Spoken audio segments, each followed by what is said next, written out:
Good morning. God bless. Hope everything is beautiful for you. Happy Monday. Let us get busy.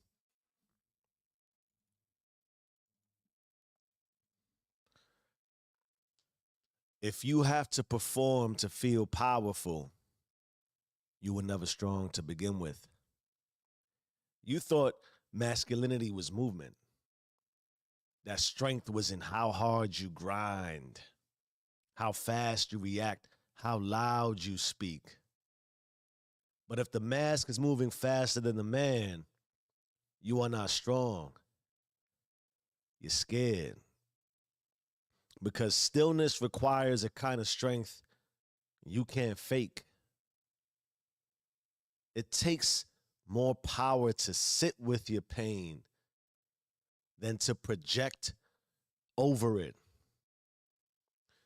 More authority to stay silent in truth than to speak from ego. Most men are not weak. They're just exhausted from performing strength. They never learned how to embody. Warning: this transmission exposes performative masculinity and system level fraud. Side effects may include identity fatigue from constant masculinity performance, erosion of intimacy masked as discipline, and uncontrollable emotional leakage in moments that require governance. Welcome to Raw for Epoch 2, day 132. We're not just unmasking the man. We're returning him to the system he was built to govern. This is for my men. And I can't help but think all men love to be men. Sounds very machismo, doesn't it? But it's true. The way all women love to be women, right? Here's our concept overview. True strength sits still. Stillness is not silence. It is authority without an announcement. It is a man who doesn't need motion to prove memory. A man who doesn't need dominance to validate his divinity. Get your words right, Jeff. Here's what you'll learn. Why emotional chaos is a symptom of masked masculinity. How stillness is the highest masculine virtue, not passivity. Why most men confuse reaction with strength. The role of containment, not control. How to mask without unraveling. How to unmask without unraveling. Let's get into our visual metaphor. We call this the armor that never comes off. Picture this. Immerse yourself. Close your eyes and leave one open if you have to. Imagine a man in full armor, plated head to toe, stoic, built, controlled. He walks into every room protected, not because he's at war, but because he doesn't know how not to be. The armor was once useful during the battle, during the pain, during the moment he had to survive. But now, the war is over, and he's still suited up. He sleeps in it, loves in it, parents in it, and even prays in it. Over time, he forgets that he was ever soft underneath. That is what happens when stillness becomes foreign. You confuse tension with protection, and you call exhaustion discipline. It's time to take the armor off. Here's my personal perspective. We're going to talk a little bit about the men in my life. Some pretty cool men. These are the ones who taught me how to talk without noise. Let me tell you something about masculinity. I said it to start. I love being a man. I love what it's all about. Not for ego, although I have one of those. Takes a bit to silence him. But for Image, when I close my eyes and remember what a man is, I don't hear him speak. I see him stand, straight spine. Let me sit up. Quiet power, visible posture, spiritual weight. To me, a man is a symbol, a protector without panic, a provider without performance, a reflection of the God he stands in front of. And I didn't just learn that from books. I learned it by watching my two grandfathers, who I believe were and are still great men. But they also lived like mirrors on opposite ends of the masculine spectrum. One of them raised 4 sons, ran bodegas, the bodega, protected the block. His name carried weight in his 5'2" frame, and he knew it. He didn't yell. He did not chase clout. He walked into rooms with an aura that said, I got this. The machismo masculine. The other raised 5 daughters. My, how different. Walked the streets alone to this day. Coached stray kids off the curb and onto baseball teams. Spoke few words, but taught with every one of them. One led through power, the other led through presence. Both taught me this. Real masculinity doesn't announce itself. It governs silently. And so I carry that same silence with me now and forever. As a father, as a husband, as a man. And don't get it twisted. I've had moments I used to yell and go crazy. I used to think discipline meant volume. I used to think control meant correction. Do it my way or else, right? But now, rarely do I raise my voice. And not because I'm passive, but because I remembered the strength of stillness. My daughter, my gorge, she told my wife this recently. I know it's really serious when dad gets quiet and she starts to make fun of my faces. And that's all I needed to hear. Because real masculinity doesn't dominate the room. It sets the tone for the room. Such a big difference. And that stillness, it doesn't just live in the home. It scales. I lead teams. I'm blessed to lead teams the same way I father. With posture, with presence, with unshakable clarity. Now, I've been in healthcare for 20 plus years. And in my space, you don't just manage departments. You represent what they mean. Most people miss that because the check looks good. But you represent what they mean to the patients, to the business, to the system. I treat leadership like a service line. We protect communication like arteries. We deliver like protectors. We show empathy without leaking. We set standards without shouting. Guess what this is? This too is masculinity. Because stillness isn't just how I parent, it's how I present. It's how I govern. And in every room I enter, from bedtime to boardroom, my children and my teams know the same thing. He is not performing. He is protecting something. Let me check the chat.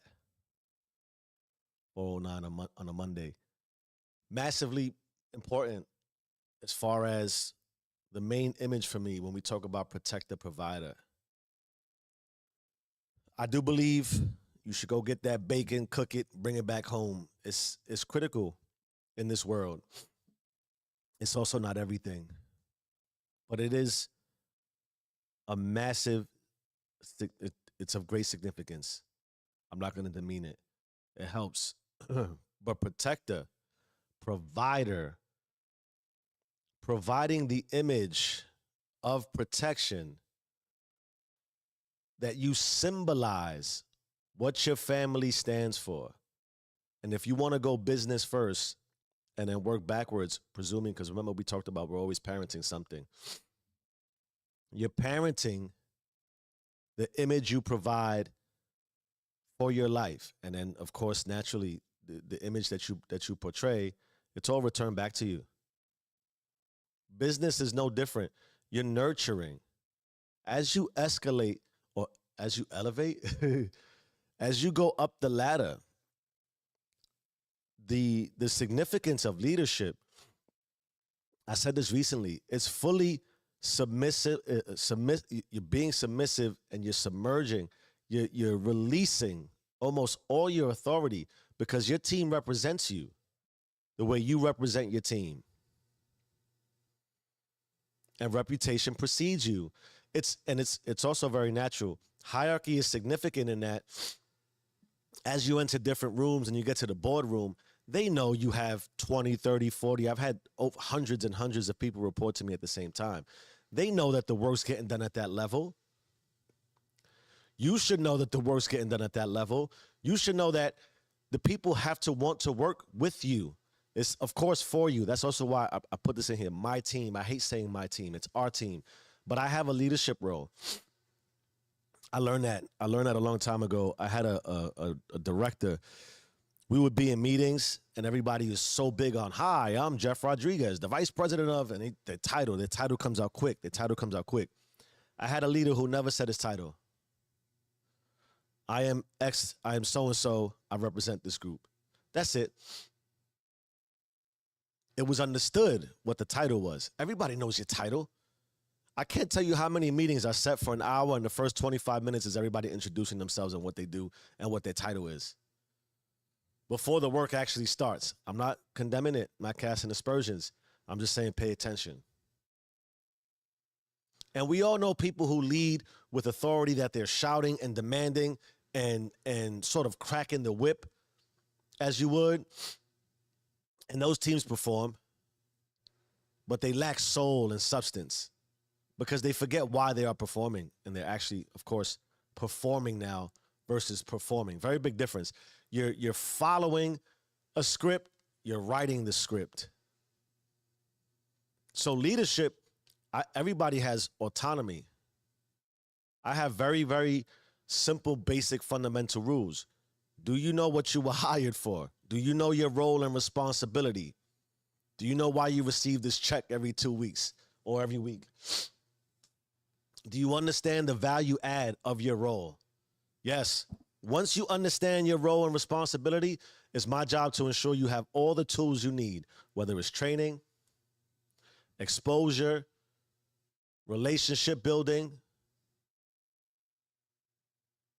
team building, everything down to the pen and paper if you need it. The tools you need, I will ensure you have that. And then I will block and tackle. I tell everybody, I got this too, one of my mentors, block and tackle. I love that term. I used to want to be, as you're growing, it's natural. I used to always want to be out in front on the stage because I felt like that's, how else would you get recognition? The difference really too between folks who are at the table and are just is simply exposure. Yes, there's other things, criteria that adds up that gets you exposure, what your experience is, et cetera, et cetera. But you can't gain experience without exposure. Everybody's just regular people, man. They put their pants on one leg at a time. It feels different because they elevate, and naturally you look up, right? You're looking up. It does something to you consciously. We also all want to fit into a certain spot. We understand that it brings comfort. Comfort is good because comfort, I always talk about being too comfortable. You want to be comfortable enough to feel confident in your role. Going back to what I was referring to. I set the standard around your role and your responsibility. You have the tools. There should be no confusion. Once I know that you know what you're responsible for, go do it. I don't need to speak much, say much. We have our one-on-ones. We have our team meetings. I don't need to demand anything. You should know your own responsibility. You have autonomy as long as the work's getting done. And part of the work getting done is, do you have a service-driven mindset?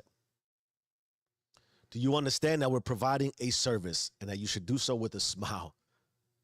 And that people should walk away feeling like they got something from it. And then in that way, I protect the reputation of our team. You're not gonna just speak crazy about what we do.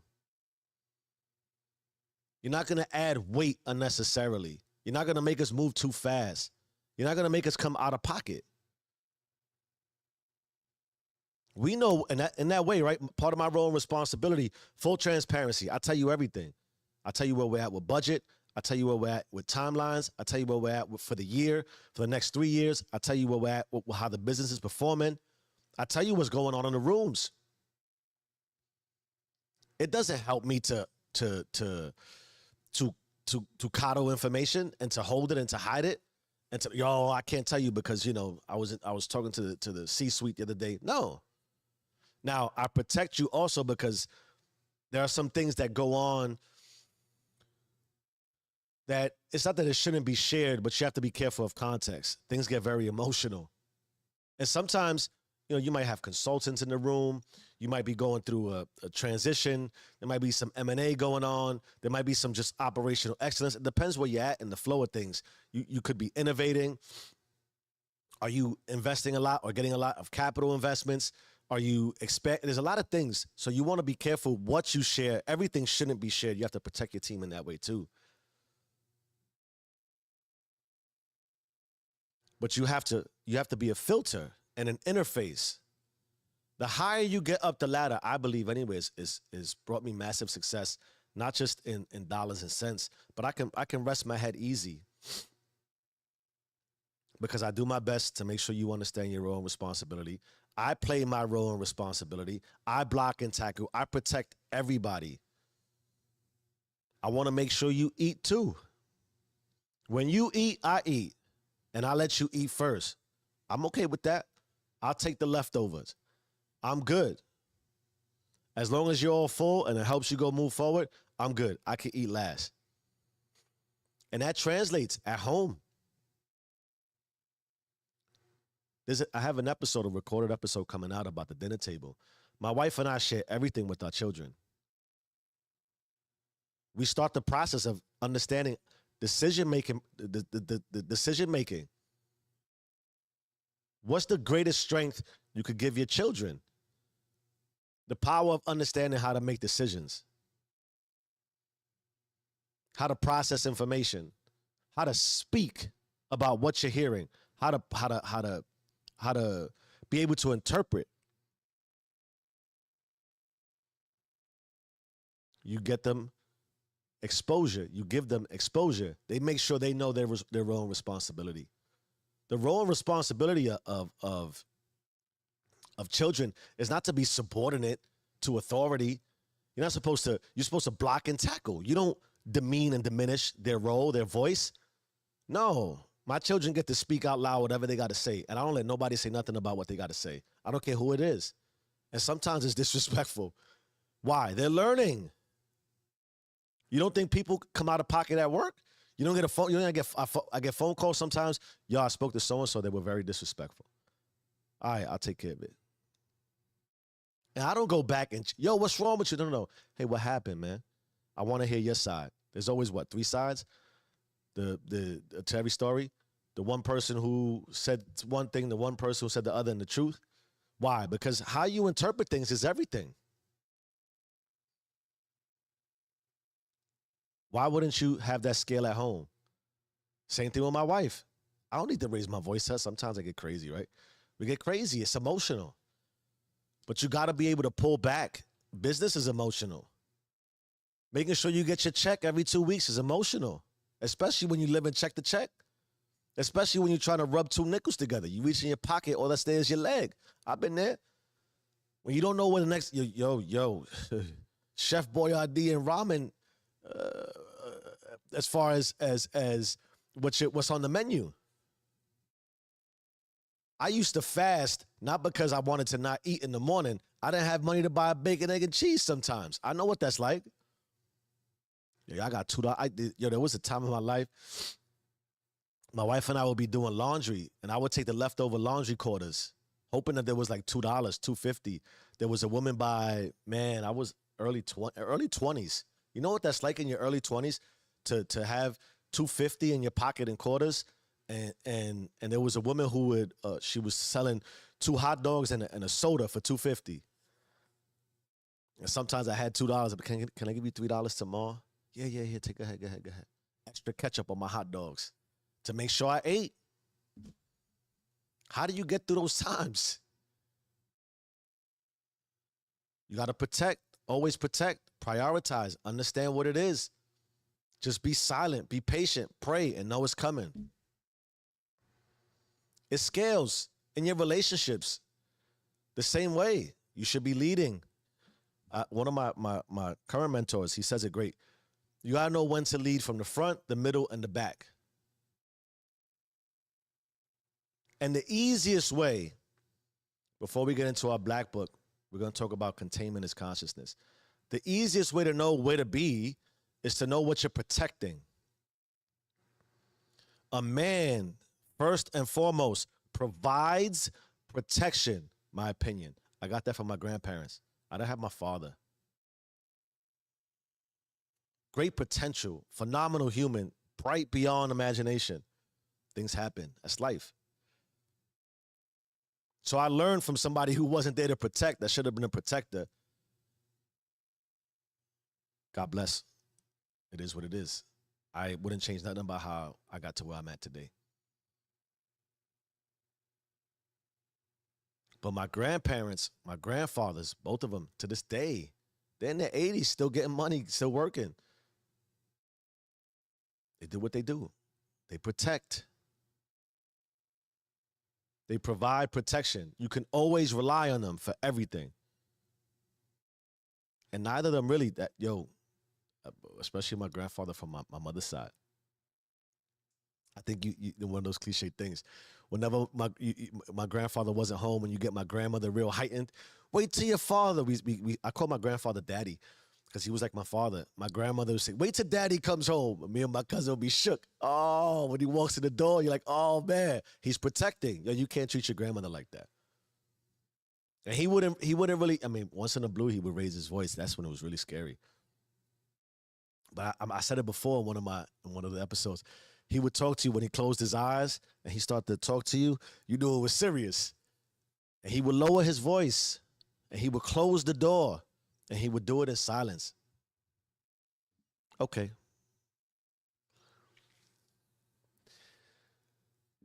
Here's our black book entry for today. Containment is consciousness. Here's why stillness is the final stage of masculine governance. Stillness is not the absence of action. It's the presence of internal authorship. Here's the science of stillness. From a neurological perspective, we're going all the way into the science and the math. The prefrontal cortex, which is the region of conscious override, only becomes dominant when the nervous system, fight or flight, is regulated. In masculine systems, that regulation is only sustained through stillness. No stillness equates to and equals to no authorship, just reaction. Your system defaults to the limbic brain, fight, flight, freeze. You think you're leading, but your system is just dodging chaos with charisma. The triune, mind, body, spirit, the consciousness, conscious, subconscious, superconscious, ego, all those things, right? Your brain also, it's mammalian, reptilian, that prefrontal cortex is broken into 3 pieces. The limbic brain is super important because if you are always defaulting to that, As I said, fight, flight, or freeze. So when you don't train yourself to sit in emotional stillness, the prefrontal cortex, which helps you assist with all that, it bypasses that. Your system default of, yo, I gotta make a quick decision. I'm in danger. It takes over. That is where you become massively reactive. Because it's like emotional override. The emotional override becomes just to react. There's different triggers in your makeup, your scientific makeup, your biological makeup. And if you don't sit in stillness, you'll just, man, that's how, and then, you know, men, I've watched myself, man, and I pray on this. You know, with times where I thought that raising children a certain way meant to be a big raw, and I went through that phase, man. I went through that phase, and it makes my soul cry. And you ask your kids, do you remember when I used to do this? And my daughter, my son, yep. They remember 4, 5, 6. And if you could look at your children and see that they're fearful of you, you don't want. I personally don't think you want to do that. It's the same thing with your team at work. You don't want nobody to be fearful of you. They're gonna stab you in the back at some point. They're gonna try to overthrow you. Tyrants don't last much. But your family that you're providing protection for, providing protection through fear, you're just teaching fear. You're emanating fear. And then your kids respond and react the same exact way. They're a mirror of you. They're a mimic. You're doing them a disservice. Your role and responsibility, in my opinion, from a masculine perspective, I already am like, yo, you already got the bass in your voice. You can raise your energy. It demands certain respect naturally. But if you use it to instill fear, if you just react emotionally and go crazy, it's not gonna your return on investment as a leader for your family. It's gonna break. And I don't know any other way to think about how you could come to consciousness on this and see what you've done and not feel like, oh my God, what a massive failure. That's a failure to me.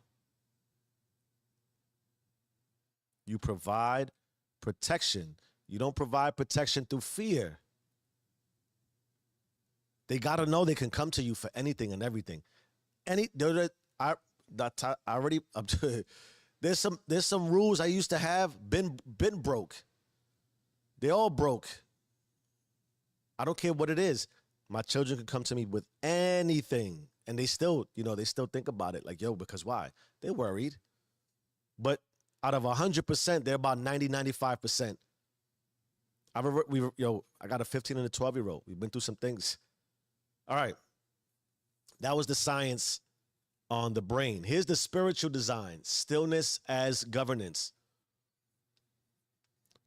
Spiritually, stillness represents alignment with divine authorship.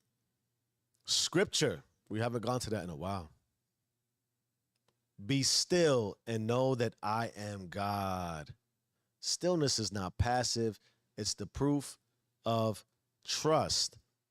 Be still and know isn't a suggestion. It's a system sequence. Stillness creates space for obedience. It tells heaven, I'm not reaching, I'm listening. How massively important and significant is that? That's your spirit. When you react, you stop listening. What is one of the most greatest assets, and you want to call it leniency or the ability of God to be the overarching essence and infinite of all? Mercy. Imagine, and I don't want to be dogmatic, but imagine if God wasn't merciful. Do you see the things that go on in this world? That's why I don't watch the news. I can't. I don't care global warming, politics. I almost rather be ignorant to some of it. And naturally, people who question God, one of the things you want to go to, or the default, right, is like, well, why would God allow this? The mercy of God to allow you free will, even the pain that God has to experience, the massive, you want to call it negativity, the fear-derived evil that emanates from the world. Evil comes from fear because we're not listening.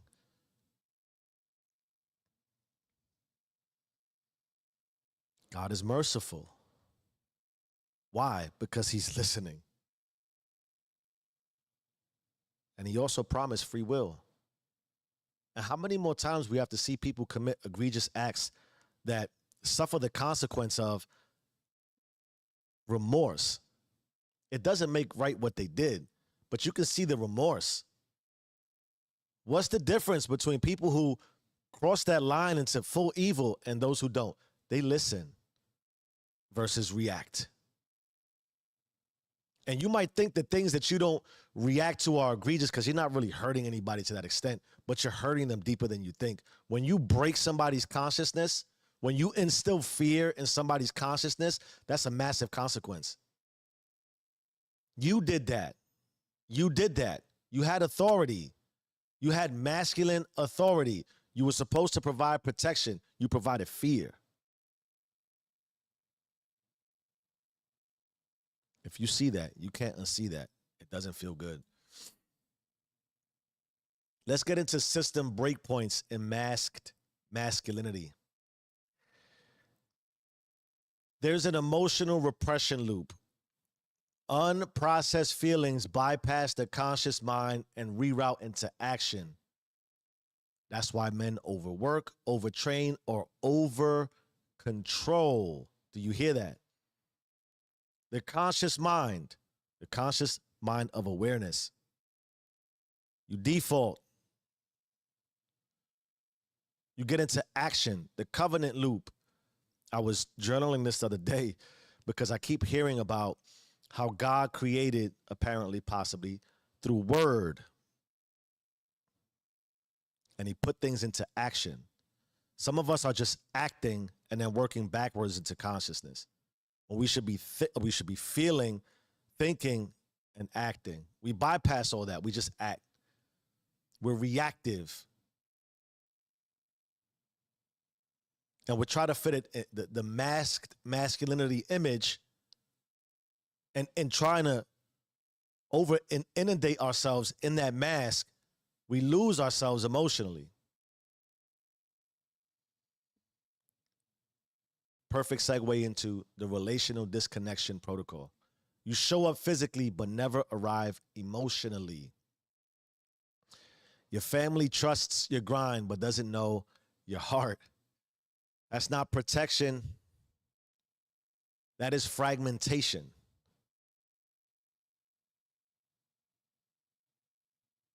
Then there's the leadership mirror collapse. Teams follow your performance until they see the performance crack.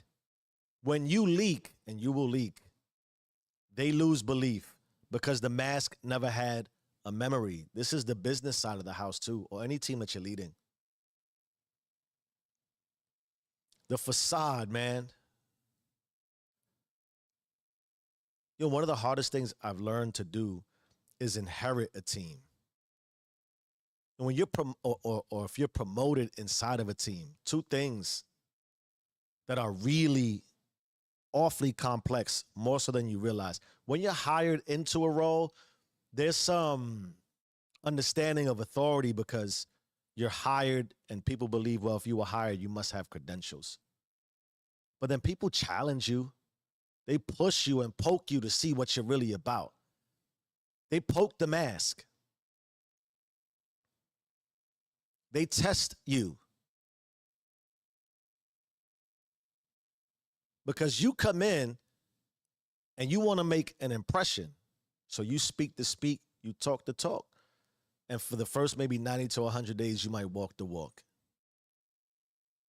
But they're waiting. They're waiting for what? Pressure. And when pressure comes, they'll check your performance.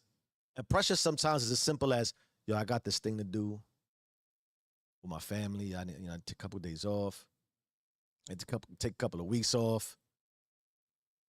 You inherit some people who may not be meeting expectations. You inherit some that are exceeding expectations. You got a fractured team that doesn't have any core belief, because a lot of times too, when they hire people in roles, it's because who was there previously. And forget about if it's a brand new role. That's even, I've been there too. But sometimes you could be replacing somebody who was beloved. You could be replacing somebody who just destroyed everything. You could be in a situation where the role never existed, and the overarching leader who's putting you in that spot knows, yo, this team is fractured. They need a leader. God forbid, no, I don't want to say God forbid. Then there's being promoted.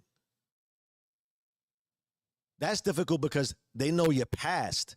They were like, yo, you used to be this, and now you're this. Who do you think you are? All those things have massive nuances. So they'll follow because they want their check and because it's, it's what they're supposed to do. But at some point, the rubber meets the road. A big project comes. Especially in the information technology world, a catastrophic event. Things fail. The system breaks. You lose connectivity. The service is down. And then they're going to watch. How do you lead through that? Are you throwing somebody under the bus? Well, one of my employees. Or are you stepping in front? Hey, that was my fault. I'm going to talk to the team. We're going to regroup. We're going to figure this out for you. And are you opening up a team bridge and telling everybody that they're terrible at their job and that they suck? Yo, this happens. Okay. Stillness. Stillness isn't passivity. It's presence without panic. It's the proof you're no longer performing. You are governing. Difference. We talk about this regularly. You got to perform anyway. We're going to get into the consequences of an action. You perform a role, of course. But governance is naturally, maybe not so naturally, is you setting the tone for how things are going to go.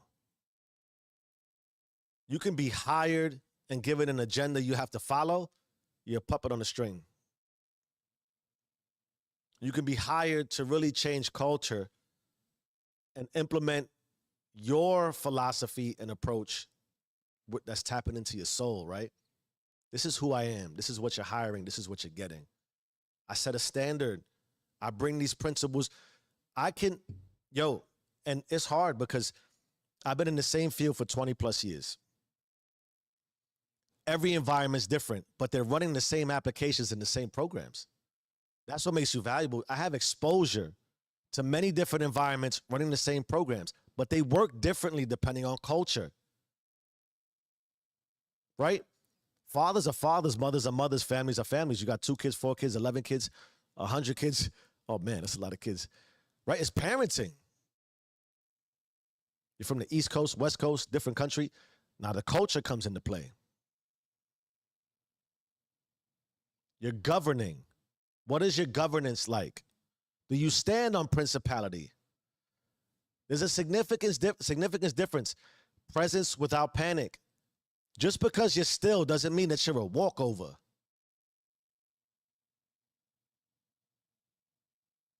It's the proof that you're thoughtful, that you're mindful, that you're conscious, that you're thinking, considering, you're planning, you're anticipating. Right? You build these things because things will break. Murphy's Law, it will hit. Something's going to go wrong. Are you going to panic? If you do, you lose everything. And you think because, I've been in this role for a good year and everybody believes, and then again, when it's time to panic or when panic hits, who are you about? People pay attention, especially your children. There's consequences of inaction, 4:39 on a Monday. Let's check the chat real quick. Where you at, chat? Where you at? I see y'all. The watch hours are going up. Woo! We feeling good. We getting closer to that monetization. It's a goal. Here's the consequences of inaction. If you don't sit still long enough to hear yourself, You'll spend your whole life reacting to echoes that aren't even yours. Ooh, oof. If you're not listening to you because of how consciousness works and somebody gave you fear as consciousness, you're reacting to echoes that's not even your voice. The whisper isn't your whisper. That's how you also lose God. What voice do you hear in your head? Is it even yours? You'll confuse, these are the consequences. You'll confuse control with leadership. You'll call exhaustion discipline. You'll mistake surface respect for soul reverence. A lot of people respect you because of title. I got to respect my father because he's my father. That's not real respect. I got to respect my boss because he's my boss. That's not real respect. Because when it comes time for them to protect, because everybody has a role and responsibility. That's one of the things, I don't know if I was clear about, I say to everybody, you know what one of your roles and responsibilities are? Protect this house. Because our house is under constant attack. Spiritually, our house is under constant attack. Our principality, what we stand on, is under constant attack. You got to protect who we are and what we represent. You'll build a family that trusts your power but fears your presence. Yeah, when you show up, you put fear, right? We watch all those movies growing up. Gangster era. Is it love? Is it fear? Is it respect? Was it a Bronx Tale? I think he wanted fear and respect. There's a balance. You have to respect me so much that you fear not respecting me. That's the best way I could put it. I don't want fear of consequence of what might happen. You walk in the room. When I walk in the room, there's presence there. You understand? You're not going to demean my presence. I walk in with authority. Why? I respect you too. I respect you to do what you're supposed to do. My daughter, my son, my wife, we all know what we're supposed to do. I respect you to just go do what you got to do. I give autonomy in all my relationships. So when I give you that respect, you should fear my autonomy that I provide for you in my role. I block for you. I tackle for you. I protect you. You misuse that and abuse that. That's a problem. I talk about all the time. Leadership 101. If I have a team of 10 people and we're on a boat and we're rowing, and we say row right, and you're rowing left, or we say row left and you're rowing right, and there's one person that's rowing in the opposite direction. A lot of people might think, well, work on that person, have them row the right way. Nope, get the fuck off my boat. I kick you off the boat. I'm not gonna let one person who's doing the wrong thing compromise the other 9 people. You understand that? You know what that tells the other 9 people? Oh, if I just do the opposite thing, he'll give me more attention. No. If you go the opposite way and you compromise our team, you are gone. That's the type of fear that the team should have, to lose the respect. Why? Everybody wants to be on this boat. I build a boat that people want to be on. Why? I guarantee you safety. I guarantee you will eat. And I feed you first. I serve dinner in my house. I set the table. Literally, I put out the napkins. I put out the forks. I get everybody's beverage. I get my wife her little drink. I put her straw in it. I open the bottles of water for my children, or I pour the cups of water for my children. I get their food. I put it on the table first. Then I eat. I protect them. They eat first. When they're full, I'm good. When they're full, I'm full. I don't got to worry. I'll skip eating. And I can't eat until I know they're fed. That's why I get up at 3. They're not bothering me right now. I don't have to worry about them. They're protected. They're sleeping. They're good. I provide safety. They're in their beds, dreaming great dreams, dancing with God. The team I work for, I can answer an email right now if I had to. I'm available. I'm in front. I provide protection. You will fear losing that level of respect. That's the presence I provide you. We're talking about consequences. You'll raise children who read your tension but never hear your truth. Yo, it's crazy with consciousness, right? I said this in one of the things I wrote recently in one of my scripts. When we talk about eating at the dinner table, they don't remember the memory of the food. It's the memory of how you made them feel while you broke bread together. Your children are reading your energy. You don't feel it when you walk. Yeah, they understand. And sometimes they don't hear your words. And a lot of times your words aren't even true. You're just trying to regain authority and control. You already got that. So now they're following your tension. You don't want to do that. You'll lead teams that follow your tactics but never feel your trust. You hear that? How could they trust you? And when the performance wears off, they won't know who to follow.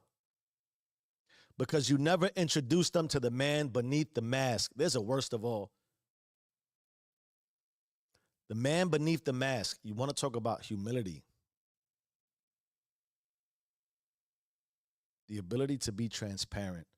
The ability, excuse me, that was disgusting. The ability to burp on the mic. Yeah, I think sometimes before 46, I'm here laughing to myself. It's crazy, right? The world, what a beautiful world. Humility, exposure. I expose you to my inner workings. I expose you to how I'm wired. I expose you to my emotions. I expose you to the fact that I could lose it, but I don't. There's a title: father, husband, vice president, CEO, whatever it is. But that there's somebody beneath that mask that they need to understand and feel. They need to humanize the experience. They need to know that you're like them in that way. We all provide at different levels, but that person you're talking to is still providing. Even your children, they're providing you the experience of being able to be a leader. Here's the worst of all. You'll be remembered for your ability to manage everything except your own soul. Damn. All right, let's lock in the how-to for daily remembrance. Don't confuse movement with masculinity. Before you speak, pause. Before you act, feel. Let stillness be your first strategy, not your fallback plan. You want to use silence as a system scan. If something triggers you, wait. If you feel your chest heat up or your jaw clench, go still. Stillness tells the system, I am governing this. I got this. You don't just get to override me. And you want to let presence speak first. Stillness isn't saying nothing. It's speaking only after you've aligned with remembrance. We're going to get into our creation covenant loop, our ARR. The process of leadership, right? I am contemplating constantly what could go left and what could go right, right? So once I understand who do I want to be as a leader, what kind of image do I want to portray, and how do I want to perform? Because you're still performing, but your script, this is my governance, right? We have rules, regulations. This is the type of authority I provide. So when I have this and I understand what it is I'm bringing to the table, what I'm bringing to the forefront, the type of leader I am, then when things go up or down or when my emotions strike and I go still, I speak from remembrance of who did I say I was going to be? And when I go back to who I said I was going to be, even that moment of consciousness, you remove yourself from the emotional aspect and from the perspective of, okay, this just blew my mind and it made me hot. I'm hot right now. So you bypass the heat and you remember, oh, wait, okay, when I get hot, this is what I do. And in that way, as opposed to reaction, we talked about the limbic brain and all those fight, flight, and freeze. I can tell myself it's an option to to go into fight, flight, or freeze. But once I give myself the conscious awareness that I could go into that, I can also give myself the conscious awareness to bypass that. And eventually I build that kind of loop. That when things get hot, it tells me, my conscious tells me, yo, remember what you want to do. Otherwise, you use the portion of your brain that's super, super archaic, and you're just going to go into caveman mode. Here's the creation covenant loop. Audit, remix, re-record. You got the call. Boop, boop, boop, boop, boop, boop. Boop, boop, boop. Now move like it's recorded. Ask yourself, because we start with an audit. When did you first decide that emotions made you less of a man? Who modeled noise as strength? Who made silence feel like weakness? Now trace it. Was it the locker room? I think most men were on teams, some kind of team somewhere, even if it's on the spelling bee team. Was it that living room?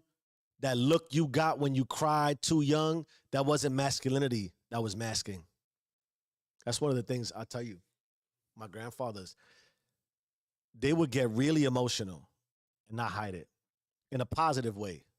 In a positive way. And I thank them for that, because it helped me understand that I can be emotional and it's not a weakness. Then you want to hit it with the remix. What is the thought identity, right? You said it before, something like, if I don't stay in control, everything falls apart. What actually is control? If I cry, I'll lose respect. I've cried in front of my family. I've gotten more respect. If I stop moving, I'll feel everything I buried. Those aren't thoughts. Those are trauma mantras repeated until they felt like truth. So here's a new thought. Stillness is not losing power. It's remembering I already have it. I tell you what, I hydrate with 4 cups of water. I got to go to the bathroom so bad. Then you want to re-record. I'm going 52 minutes strong today. Where the chat at? All right, re-record. Today, practice masculine stillness. Don't just listen, contain. Don't just pause, go inward. In one moment today, breathe before responding. Let this comfort pass through you. Choose authorship over reaction. Stillness isn't hiding, it is harnessing. I don't know why I went into my commercial voice, but I felt like I was in a commercial right there. You got to be able to understand you're harnessing. Your harnessing is powerful. It is an opportunity, you know, I think it's the anime, any type of, I talk about this, but I said it before, the full actualization, besides realizing life is bigger than you, but of a man, is when he embraces his femininity. Femininity breeds creativity. Femininity, as an ode to Mother's Day, the day after Mother's Day, spiritually, the woman, the child in the womb, is the first introduction to consciousness. Don't it's not weakness.